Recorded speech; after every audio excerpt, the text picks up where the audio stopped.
Hi everyone, welcome back to my channel. I am back with another video, and in today's video I'm going to show you how to make a group on your Kik account. So because Kik is used for a lot of chatting, if you want to do it in a group either with your friends, family, colleague or anybody else, you have to stick till the end of this video to find out how you can create one. So for this, first of all, head over to your Kik app.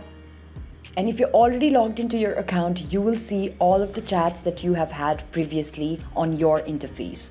So there you can see a plus icon on the top right corner, tap on it, and then select the option that says Start a Group. As you tap on it, you have to now name the group. So I'm just going to name the group. And then you have to select the people that you want to put into this group.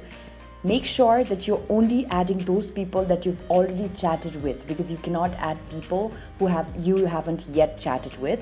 So after doing this, tap on Start on the top right corner and then wait for the group to load. So here you can see that my group has already been created. You can tap on the name of the group to see who all are in this group at the moment.